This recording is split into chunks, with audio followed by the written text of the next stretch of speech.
Bismillahirrahmanirrahim. Assalamualaikum warahmatullahi taala wabarakatuh. Alhamdulillahirabbil alamin wa sallallahu ala sayyidina Muhammadin wa ala alihi wa sahbihi wasallam amma ba'du. Kemarin kita sudah membahas mengenai bagaimana Bang Haji Roma Irama ini sangat katakanlah ya risau dengan apa-apa yang dikatakan oleh Habib Rizik, dan memang kelas antara Habib Rizik dengan Roma Irama itu jauh ya kelasnya. Kalau kita lihat itu. Dan by the way ya, ini kita alhamdulillah sudah ada studio. Jadi insya Allah nanti ke depan kita akan membuat beberapa niche video yang berbeda insya Allah. Itu nanti kita akan bersama-sama belajar tentang sains dengan pendekatan ilmu mantiq. Nanti akan kita bahas itu insya Allah. Nah, terima kasih ya atas dukungannya yang luar biasa, sehingga memang ada niat untuk diseriuskan begitu di dalam menyebarkan ilmu melalui media sosial. Mudah-mudahan ini bukan hanya terjadi di awal saja, tapi kita memang ada perjuangan, dan alhamdulillah itu saya sudah ada dihubungi oleh beberapa pihak yang bagi saya dulu begitu ya, jangankan untuk dihubungi, kenal saja itu sangat jauh begitu. Alhamdulillah sudah ada, dan itu merupakan kabar baik ya. Nah, ini perkataan yang abstrak, mungkin yang mendengar itu tidak paham, ya cuman itu hanya spoiler saja dulu. Nah, kita lanjutkan. Jadi Bang Haji Roma Irama itu sudah kemakan dengan narasinya kelompok Ki Imad ya.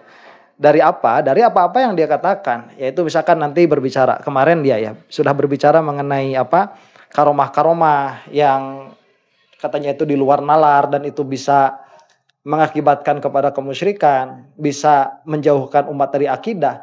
Yang mana padahal kenyataannya kan tidak seperti itu. Kalau kita itu dari awal sudah tahu wahdaniyat fil af'alnya bagi Allah Subhanahu wa taala.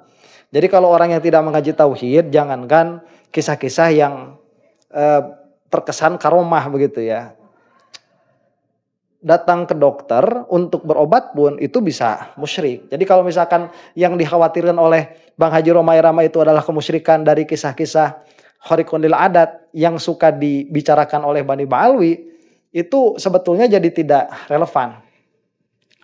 Nah, kemudian ya narasi selanjutnya itu kan dawir begitu, dan itu sudah dijelaskan lah ya, dawir-dawir itu hanya sebagiannya saja. Sehingga Bang Haji Roma ini mengatakan bahwa dari khurafat-khurafat itu nanti terjadilah glorifikasi, kemudian terjadilah pengagungan kepada leluhur, yang mana itu nanti dijadikan penjajahan secara ekonomi begitu. Mereka ingin dimuliakan lebih dari pribumi. Nah, itu bawa-bawa pribumi lagi. Mereka ingin dimuliakan lebih dari pribumi. Ini juga sudah dikotomi ya antara habaib dengan pribumi. Dikotomi ini pun ini narasi dari Kimad ya. Nah, ini kita lihat ya, dulu dikotomi ini terjadi dengan Chinese ya. Jadi ada Chinese, ada pribumi. Yang mana itu kan sebetulnya adalah narasi kampungan ya. Narasi kampungan itu sebetulnya. Jadi itu dipakai narasi seperti itu selalu ada di setiap perpindahan era di Indonesia itu. Nah, sekarang Chinese itu sudah bagus bahasanya ya. Cindo itu udah bukan bahasa yang rendah secara strata, tapi sudah tinggi begitu. Kalau udah Cindo, mau ceweknya mau cowoknya, itu tinggi derajatnya. Sekarang yang coba direndahkan itu ini Bani Ba'alwi. Padahal itu lebih Indo begitu kalau kita mau ngomong-ngomong kayak gitu ya. Yang mana sudah saya katakan tadi itu adalah narasi yang kampungan. Saya nggak setuju lah. Ngapain bawa-bawa kayak gitu. Jadi kalau misalkan nanti Bang Haji Roma Irama ini konsisten dengan ayat yang selalu diulang-ulang, inna akramakum indallahi atqakum, terus kenapa masih bawa-bawa ulama pribumi, masih bawa-bawa ulama Yaman begitu ya. Dan satu lagi ya, khariqul adat, apabila dia itu keluarnya dari Bani Ba'alwi, maka itu menjadi merusak kepada akidah. Tapi kemarin tuh lihat, nanti akan kita bahas. Ya, siapa? Ki Imad itu mengijazahkan wirid-wirid anti di bom. Padahal nggak pakai diuji juga begitu. Nah, itu kemudian, nah ini ya, Bang Haji Roma ini membawakan ayat, dan ini adalah keluguan kalau kita tidak menyebut kebodohan yang amat sangat. Jadi pada video ini Bang Haji Roma Irama itu hanya menunjukkan kebodohannya, ketidaktahuannya, menunjukkan ketidaktelitiannya, menunjukkan bahwa yang bersangkutan ini tidak jauh beda dengan Wahabi di dalam membaca ayat, kemudian membaca terjemahannya, kemudian berusaha memahami terjemahan itu, kemudian berusaha untuk mengaplikasikan apa yang difahami kepada kenyataan, kepada realita. Sebentar ya, ini kita lihat ayat Al-Qur'annya dulu nih. Yang akan dibacakan oleh Bang Haji Roma. Nah, di sini dulu bahasanya itu. Jadi ya itu, inna akramakum indallahi atqakum, begitu ya. Padahal Allah SWT berkali-kali menegaskan inna akramakum indallahi atqakum. Kemudian apa ini ya bahasanya? Allah akan memuliakan, meninggikan derajat orang yang beriman dan berilmu, bukan yang bernasab. Yang yarfa'illah ya. Yarfa'illahu alladhina amanu minkum walladzina utul ilma darajat. Bahwa Allah itu akan mengangkat orang yang beriman di antara kamu dan yang berilmu, yang diberi ilmu, beberapa derajat. Jadi bukan yang bernasab, katanya begitu. Allah akan memuliakan, meninggikan derajat orang yang beriman dan berilmu, bukan yang bernasab. Lah, Bang Haji ini tidak tahu ya, kalau misalkan dilihat dari satu ayat ini saja, itu memang yang bernasab tidak disebutkan di dalam ayat ini. Al-Quran kan bukan hanya ayat ini saja, begitu. Ada yang di dalam surah apa itu ya, yang Rasulullah SAW itu tidak meminta ujroh ya, tidak meminta balasan atas dakwahnya. Itu nanti dibaca di tafsir Syakhruddin Ar-Razi, Mafatihul Ghaib, bahwa salah satu yang diperintahkan oleh Al-Quran yaitu menghargai Ahlul Bait. Jadi kan begini, Mbak Alwi, nanti kita kesampingan dulu lah ya. Ini kan nasab secara umum nih. Bang Haji Roma Irama mengatakan ini nasab tidak ada sama sekali, bukan yang bernasab. Ya iya, dia lihatnya dari satu ayat itu saja. Cuman Al-Quran kan bukan satu ayat. Makanya kenapa kita itu harus melihat para ulama di dalam memahami atau di dalam menafsirkan suatu ayat, supaya ayat itu tidak dipahami hanya dari ayat itu saja. Karena bisa jadi di dalam ayat itu demikian, di dalam ayat yang lain berbeda. Nah, ini harus kita pahami ya tatkala kita membaca Al-Qur'an nih. Jangan sampai Anda itu sekali-kali tatkala membaca Al-Qur'an kemudian melihat satu ayat Al-Qur'an yang mana Anda itu seolah-olah bisa memahami itu, baik secara langsung dari bahasa Arab, apalagi dari terjemahan, jangan sampai mengambil itu sebagai suatu kesimpulan dari satu ayat. Kenapa? Karena Al-Quran itu dia banyak sekali bahasa-bahasa yang mujmal, yang mana itu bahasanya itu universal atau global, tetapi di dalam ayat yang lain sudah ditakhsis, sudah dikhususkan. Dan bisa jadi ayat yang kamu pahami itu sudah mansukh, sudah dinasah. Ya, itu banyak sekali yang mengatakan wajadilhum billati hiya ahsan, begitu ya.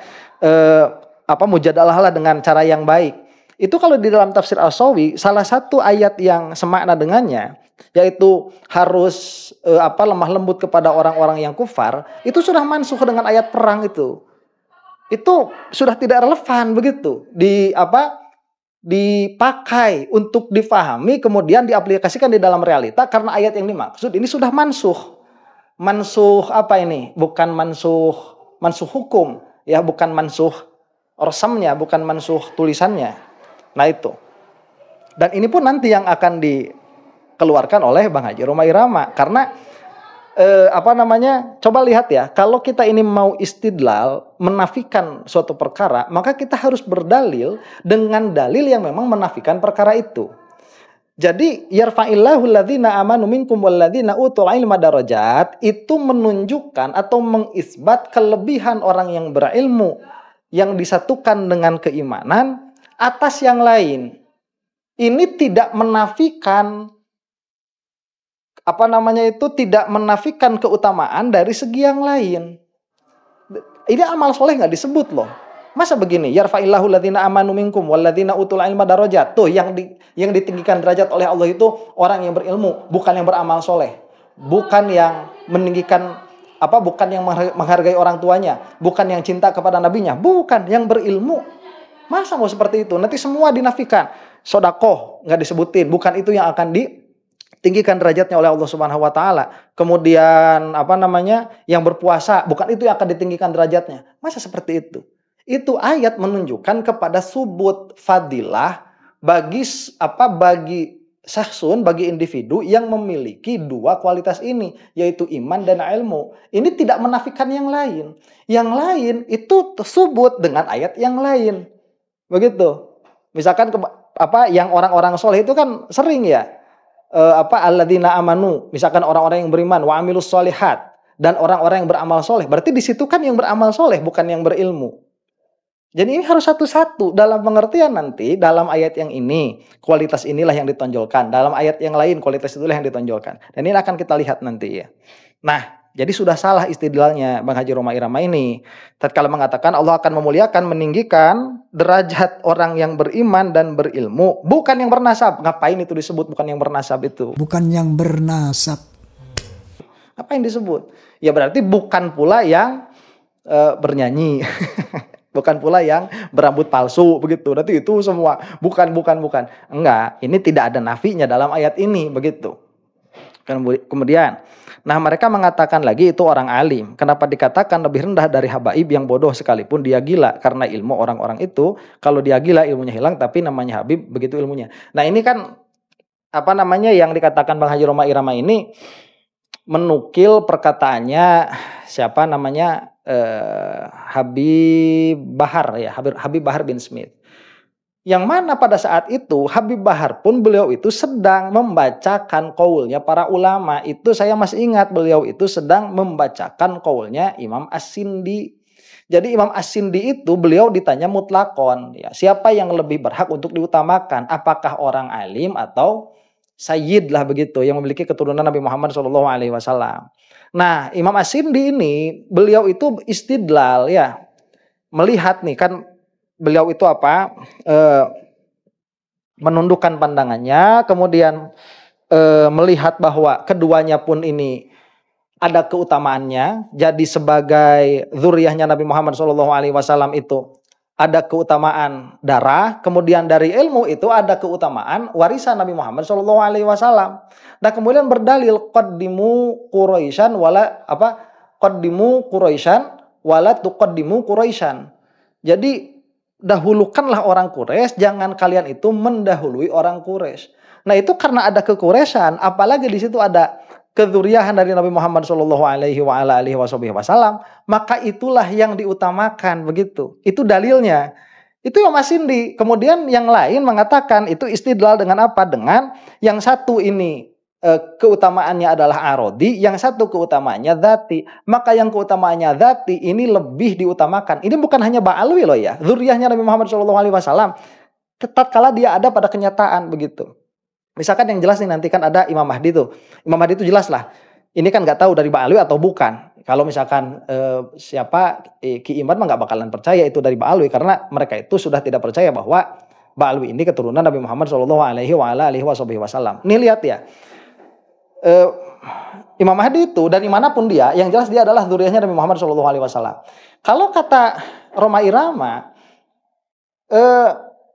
Imam Mahdi ini sebagai keturunannya Nabi Muhammad SAW tidak memiliki keutamaan sama sekali dari jalur darah. Karena keutamaan itu yaitu dengan ilmu begitu. Nah ini kan sebetulnya tidak relevan dalam pengertian bahwa kalau kita tahu Imam Mahdi ini dia akan menjadi mujtahid mutlak dalam waktu 1 malam. Ya, dalam waktu 1 malam itu. Jadi memang keutamaannya ada di situ. Nah kalau kita banyak ya, kalau pengetahuan kita tidak serendah literasinya Bang Haji Roma Irama, ya kita kan nggak tahu kitab apa yang dia baca, kemudian sekonsisten apa dia di dalam pola pikirnya, kita kan nggak tahu. Bukan nggak tahu, ya nggak bakalan pernah tahu karena dia itu nggak pernah buka kitab juga kok, nggak bakalan berani dia buka kitab di hadapan khalayak umum. Ya sudah berapa tahun umurnya Bang Haji Roma Irama itu ya, masa mau belajar jurumiyah umur segini, nggak bakalan bisa. Nah jadi ala kulli halin pengetahuan Bang Haji Roma Irama ini sangat terbatas. Jadi ketika dikatakan begitu, ini sebetulnya Habib Bahar itu beliau bukan sedang membicarakan pendapatnya, tetapi sedang membacakan qaulnya para ulama. Dan yang ditanya itu seperti Imam As-Sindi itu bukan Bani Ba'alwi begitu loh. Itulah keinsofan para ulama dahulu, nggak kayak sekarang. Kemudian dalam Al-Quran wal Hadis bahwa darah atau turunan itu menjadi perhitungan di dalam, bahkan jangankan perhitungan yang utama, dihitung saja tidak. Bahkan jangankan perhitungan yang utama, dihitung aja sama Allah tidak. Jadi saking tidak dihitungnya, jangankan menjadi perhitungan utama, dihitung loh kagak begitu. Yang namanya apa? Nasab itu kata Bang Haji Roma Irama ya. Dan yang bersangkutan ini, yang bersangkutan ini membacakan surah Al-Mu'minun. A'udzubillahi minasyaitonirrajim. Bismillahirrahmanirrahim. Fa idza nufikha fis-suri fala ansaba bainahum yauma idzi wala yatasaalun. Dan apabila ditiup fis-sur di dalam sangkakala itu, maka tidak ada pertalian. Ansab itu bukan nasab. Ansab itu pertalian secara umum. Ia termasuk salah satunya nasab. Jadi ansab itu kalau bahasa Inggrisnya di sini lihat ya, relationship. Jadi hubungan apapun itu, mau hubungan nasab, tetangga, jabatan, nisbah begitu ya. Tidak ada nasab. Bainahum di antara mereka. Siapa di antara mereka itu? Itu nanti ini buat orang-orang yang sedari awal itu asobiyah begitu. Sedari awal asobiyah. Nanti akan kita lihat. Ini kan lafadznya umum. Harus diingat bahwa ada salah satu kaidah di dalam Al-Quran itu, semua lafadz yang bentuknya umum itu sudah ditaksis. Pasti sudah ditaksis. Kalau taksisnya tidak Quran bil Quran, itu Quran bil sunnah begitu. Bisunnah itu kaidahnya Syafi'iyah ya. Semua sudah dikatakan, semua yang umum itu sudah ditaksis. Makanya Syafi'iyah itu, ini tolong diralat ya kalau misalkan saya salah. Syafi'iyah itu tatkala mendapati lafadz yang umum, nggak langsung mengerjakan, tapi nunggu dulu datang lafadz yang khusus. Dalam pengertian dicari dulu yang khususnya apa. Nah ini kan tidak ada ansab bainahum, tidak ada hubungan, tidak ada relationship, apapun bentuknya itu, ya baik itu keturunan atau bukan. Yauma idzin, pada hari itu, maksudnya pada hari kiamat, wala yatasaalun, dan mereka itu tidak akan meminta-minta lewat pertalian nasab itu. Nah ini ya harus tahu dulu sabab nuzulnya atau konteksnya dulu lah. Jadi konteksnya itu orang Arab, mereka itu suka meminta pertolongan lewat menyebutkan nasab begitu. Kalau misalkan saya datang nih ya ke paman saya, misalkan paman saya nggak kenal sama saya bilang begini, "Maman, tahu nggak saya ini anaknya Pak Dadang," misalkan begitu ya. Pak Dadang mana? Pak Dadang kakaknya Emang. Oh iya, kenapa? Saya lagi butuh. Lah itu kalau misalkan dipinta pakai ansab itu pasti ditolong tuh. Saking asobiahnya orang Arab itu. Ya, saking asobiahnya orang Arab. Di akhirat nggak ada. Itu yang dimaksud. Nah kemudian saya sengaja ini ya membuka tafsir, dan tafsirnya itu sengaja saya buka terjemahannya supaya yang membaca ini ada akses. Coba lihat di sini nih. Ini tafsir Ibnu Katsir, nggak jauh-jauh ya. Tafsir Ibnu Katsir. Dikatakan di sini, lihat ya, Imam Ahmad mengatakan, telah menceritakan kepada kami. Nah ini riwayatnya lah ya, mengatakan bahwa Rasulullah Shallallahu Alaihi Wasallam pernah bersabda, Fatimatu bad'atun minni yakbiduni ma yakbiduha wa yabsutuni ma yabsutuha wa innal ansabatan qati'u yaumal qiyamati ghairu nasabi wasababi wasihri. Coba lihat ini, dilihat apanya, terjemahannya nih. Fatimah adalah belahan jiwaku. Segala sesuatu yang membuatnya marah, membuatku marah pula. Dan segala sesuatu yang menyenangkannya membuatku senang pula. Dan sesungguhnya nasab itu akan terputus kelak di hari kiamat, kecuali nasabku, hubunganku, dan persemendaanku. Hubungan kekerabatan karena nikah begitu. Jadi ini makanya terus ke bawah, nanti ada lagi yang lebih khusus. Sementara ini nggak ada dalil dalam Al-Quran wal Hadis. Jadi yang di atas itu fala ansaba bainahum itu lafadznya umum, ditaksis oleh hadis. Dan ini sebagaimana yang dikatakan oleh Syekh Ali Jum'ah. Jadi kita tahu kan sekarang itu bagaimana literasinya, perbedaan antara Syekh Ali Jum'ah dengan Bang Haji Roma Irama ya. Itu kan sebetulnya nggak perlu dijelasin lah perbedaan mereka itu. Cuman kalau sekarang kan nampak jelas. Roma Irama itu nggak tahu lafadz umum, nggak tahu tahsis. Nggak tahu umum secara Quran, nggak tahu tahsis secara hadis begitu. Kemudian dikatakan hadis ini mempunyai pokoknya yang ada dalam kitab Shahihain. Diriwayatkan melalui Al-Miswar Ibnu Makhramah bahwa Rasulullah Shallallahu Alaihi Wasallam pernah bersabda, Fatimatu bad'atun minni yuribuni ma robaha wa yu'dhini ma adhaha. Nah itu sebagian awalnya Sahih malah Shahihain ya. Nah, kesananya ada tambahan begitu. Nah, ini ziyadatul riwayah yang seperti ini. Jadi semua nasab itu terputus kecuali nasabku. Itu kata Rasulullah SAW. Nah, terus ke bawah ini coba dilihat. Kullu sababin wa nasabin fa innahu munqati'un yaumal qiyamah illa sababi wa nasabi. Setiap sabab dan nasab itu terputus pada hari kiamat kecuali sababku dan nasabku. Sementara ini nggak ada dalil dalam Al-Quran wal hadis. Baca sendiri itu. Kemudian di bawah ya. Kullu nasabin wasihrin yanqati'u yaumal qiyamati illa nasabi wasihri. Ya, itu jelas tuh. Ada terjemahnya, baca sendiri. Nah, ini terakhir nih dari tafsir Ibnu Katsir. Sa'altu Rabbi azza wa jalla alla atazawwaja ila ahadin min ummati wa la yatazawwaju ilayya ahadun minhum illa kana ma'i fil jannati fa'atani dzalik. Ya. Nah, ini apa ya? Dikatakan nih, aku pernah memohon kepada Tuhanku, kepada Allah Subhanahu wa taala. Ini qaulnya Rasulullah sallallahu alaihi wasallam yang Maha Mulia lagi Maha Agung, semoga tidak sekali-kali aku kawin dengan seseorang dari umatku, dan tidak sekali-kali seseorang dari mereka mengawini keluargaku, melainkan ia akan ada bersama denganku di dalam surga, maka Allah mengabulkan permintaanku. Sementara ini nggak ada dalil dalam Al-Quran wal hadis. Selesai, ada dalilnya, ada nasnya. Begitu. Nah, ini kan yang dikatakan sama Roma Irama itu, saya katakan si lagi lah ya, sekali lagi nih. Yang dikatakan sama si, ya, Masya Allah. Soalnya ngacok banget gitu ngomong agama kok nggak ngerti aturan. Yang dibawa sama Bang Haji Roma Irama ini itu sudah bertentangan dengan apa yang dikatakan oleh para ulama, dan dia itu siapa? Dong ngaji dulu, jurmi aja dia nggak tahu.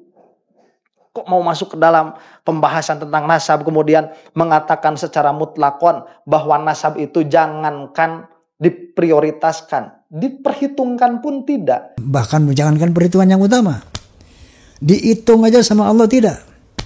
Lah terus mau dikemanakan ini penjelasannya tafsir Ibnu Katsir. Nah, jadi ala kulli halin begini dulu ya, Bang Haji Roma Irama itu. Tidak butuh waktu yang banyak untuk membuka tafsir Ibnu Katsir. Setidaknya yang terjemahan begitu ya. Ya karena saya sudah membandingkan terjemahan dengan aslinya. Yang terjemahan itu ada bagian-bagian yang dihilangkan. Ya saya mempertanggungjawabkan apa yang saya katakan. Ya, saya sudah menemukan itu beberapanya. Ya cuman kan memang kadang-kadang juga kalau dihilangin semua ya habis kan. Ini kan nggak dihilangkan begitu, di dalam terjemahannya ada. Nah, ini menunjukkan bahwa Bang Haji Roma Irama itu tidak memiliki keinginan untuk cross check apa yang dia pikirkan. Jadi tatkala dia itu memikirkan sesuatu, kemudian dia menyatakan, oh ini benar, dia langsung ambil. Jadi tidak dicek dulu, tidak di cross check dulu. Ya, kalau bahasanya itu tidak ditabayunkan. Ya, bahasanya seperti itu. Jadi nggak dicari dulu ini bagaimana, apakah ada pendapat ulama yang tidak sependapat dengan apa yang saya simpulkan, atau apakah misalkan ada pengertian tafsir dari dari ayat yang berusaha saya pahami begitu. Ini nggak ada sama sekali di dalam diri Roma Irama. Dan saya jamin ya, ini pun tidak ada pada diri orang-orang yang mengikuti Ki-Imad. Nggak ada di dalam diri mereka itu keinginan seperti itu. Nalar kritis, ya nalar kritis gak ada. Jadi mereka itu nalar apa ya? Nalarnya itu nalar cocokologi begitu. Tidak memiliki intelektualisme atau intelektualitas itu bahasanya. Tidak memiliki intelektualitas untuk memahami perkara-perkara yang kompleks, ya. Dan sebetulnya ini bukan perkara yang kompleks kalau kita tahu fikih. Ini perkara yang sederhana sebetulnya. Cuman dibuat seolah-olah ini adalah kompleks. Urusannya sama DNA, urusannya sama kitab sezaman, urusannya sama filologi. Kagak ada. Kalau kayak gitu mah batal seluruh nasab. Itu sudah jelas itu. Sekali kita ini ambil DNA, udah kesananya harus ngaku bukan keturunan Nabi Adam kita. Begitu. Ya, itu kan sudah ada batasannya. Kalau misalkan dia itu ada batasannya, kita tanya sama ahli DNA itu. Kalau mau pakai DNA, batasannya sampai mana? Dan sampelnya pun harus yang koti, harus yang 100%. Jadi banyak sekali permasalahannya. Nah, dan itu kan diteruskan ya sama Haji Roma Irama itu, faman thaqulat mawazinuhu fa ulaika humul muflihun. Itu enggak usah saya bahas. Cuman begini nih. Oke lah ya. Ini saya sudah menjelaskan penjelasan nasnya, penjelasan dari nusus. Kalau kita tanazul saja ya, oke lah. kalau misalkan Bang Haji Roma Irama ini memang dia memiliki pola pikir yang ajak begitu ya. Kita cek seperti ini nih. Oke lah kita katakan bahwa yang namanya nasab itu terputus. Terputus sudah. Ya, tadi kan saya sudah mengatakan itu dikecualikan. Tapi oke lah kita katakan itu terputus. Hadis itu jangan dibaca begitu. Apakah kita akan melihat pada diri Roma Irama ini ada konsistensi di dalam berpikir? Ternyata ya tetap enggak juga. Kenapa? Karena kalau dikatakan nasab itu terputus, lah ngapain yang bikin salahnya, katakanlah misalkan begitu ya, Habib Bahar, kenapa yang dicelaknya Ba'alwi? Kalau sudah terputus ya udah putus aja. Kalau udah putus, putus aja. Berarti kalau Habib Bahar misalkan yang bikin salah, ya sudah, gak usah bawa-bawa Ba'alwinya itu. Gak usah bawa-bawa ke atas, apalagi dibawa ke atas, kemudian diratakan kepada semuanya. Kalau Roma Irama ini gak suka sama siapa Habib Rizik, udah kenapa nggak berhenti di Habib Rizik aja? Kan batal seluruh nasab begitu nanti di akhirat. Terus ngapain bawa-bawa Ba'alwi begitu? Ya, ngapain bawa-bawa Bani Ba'alwi itu? Kalau kita itu mau konsisten dengan pola pikirnya siapa? Dengan pola pikirnya Roma Irama. Kita tanazul begitu, kita musalamah. Tetap aja bego. Ya. Aduh, Masya Allah. Nah itulah mungkin ya. Tadi ada yang mau saya sampaikan, satu lagi. Cuman sepertinya kita sudahi dulu sampai di sini. Mudah-mudahan video ini ada manfaatnya bagi yang mendengarkan. Dan saya berdoa mudah-mudahan yang menonton video ini dilancarkan rezekinya oleh Allah Subhanahu wa taala, baik rezeki zahir dan batin, dimudahkan semua urusannya. Yang sedang sakit mudah-mudahan segera diberikan kesehatan, yang sedang kesulitan mudah-mudahan segera diberi kelapangan, mudah-mudahan dikasih istiqomah di dalam thalabul ilmi, di dalam mengamalkan ilmu, yang sedang mencari ilmu, mudah-mudahan cepat-cepat diberi futuh oleh Allah Subhanahu wa taala. Dan yang paling kita inginkan, mudah-mudahan kita semua wafat dalam keadaan husnul khatimah, dikumpulkan beserta Rasulullah Shallallahu alaihi wa ala alihi wasallam. Demikian, wallahu taala a'lam bissawab. Assalamualaikum warahmatullahi taala wabarakatuh.